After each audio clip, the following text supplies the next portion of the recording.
It's Brooke and Jeffrey in the morning, and there should be an emergency hot dog that reheats when you crack it like a glow stick. Right? Hungry. You know, a little snap dog action. It's a genius idea. Proving that sometimes average people can have brilliant thoughts. You call it glowing glizzies. Yeah. I like it. Brilliance is possible, just not on this segment. Oh. What's on your mind? Where we go around the room sharing what we've been thinking about lately. Starting with Brooke. Brooke, what's on your mind? Well, y'all know, if you've been following, that my New Year's resolution is to spend less time on my phone. Oh, yeah. Okay. It's been going so great for you. Well, hey, it's a slow process, Jeff, okay? Extremely And slow. my husband got me an alarm clock to do just that. Get our phones out of the bedroom. Okay. And I was like, sweet. All I got to do is plug it in, set the time. So I start to do that, and then I'm like, where do you set the time? No, you have to download the app first. Oh. The irony. So I'm like, well, that's odd. Yeah. My- Phone controlled alarm I clock? guess. So I But go. you just stay off your phone. I know. So I download the app to this fancy alarm clock. Yeah. And I start going through the setup stuff, and then it hits me with, you also have to get a subscription. Oh, you have to pay for it? $50 a year Oh. to use the stupid clock. Oh, well, that seems What? fair. Why? Why would an alarm clock need a subscription? What am I subscribing to? Yeah. To time. No. you don't subscribe I to put time? it back in the box, and you know what? I got my phone out and set my alarm on my phone. Oh, there you go. If anybody is in the need of an alarm clock, I have one for resale, because I think that we're past the return date. But that's your Christmas present from your husband. Yes. You can't just give it away. It's romantic. Nope. It's up for sale. Hit Brooke up at Brooke Fox Fox. Yeah, that's right. Jose, what's been on your mind? Well, I was visiting my family recently, and I'm in the living room with my parents. Yeah. And my mom says, oh my gosh, before I forget, I need to tell you something. Okay. She says, I saw an ad on TV for a toy elephant. Then later that night, I had a dream that I bought that exact toy for your new baby. Oh, yeah. You're having a baby. I have a picture of the toy. Oh. Here you go, so everybody can see it watching the video. I thought you were going to have a picture of the baby. Yeah, which what- I'm excited Where's The the about. baby baby? doesn't exist, as you all know. Yeah. It's an elephant toy That that you know of. Like a stuffed. it like plays peekaboo. The ears move. Oh, and, wow. and so she's like, look, you are going to have a baby because I had a dream about it. And okay. it's going to be a baby girl. Oh. And she's so excited to have a granddaughter. Yes. And she's like, and I'm like, Mom, I'm not even dating. Yeah. But I'm letting her go on until my dad weighs in. Uh-oh. Okay. He overhears the conversation, and he doesn't chime in about the baby. He's chiming in about the scams of buying toys nowadays. No, yes. Mary, do not buy the elephant toy. That is a scam. Yeah. I read about it on CNN where they buy the electronic toys and they come and the plushies don't work. Yeah. It's just a toy. Maybe you need a subscription service to get the Right? elephant to do the damn ears. So my mom hears this and goes, excuse me, I can buy my granddaughter whatever toy I want to buy my granddaughter. That's Yeah. right. Okay. Even if she doesn't exist. I have no idea. Looks like their grandbaby is going to cause a real rift in their marriage. Yeah. Well, it's not coming, so that's good. Just because you don't have a grandchild doesn't mean you can't act like a grandparent. That's right. Very true.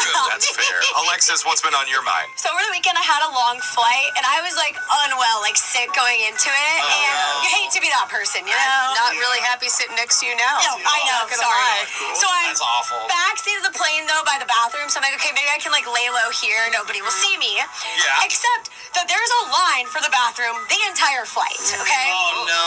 And it feels like abnormal, like the amount of people that are next to me.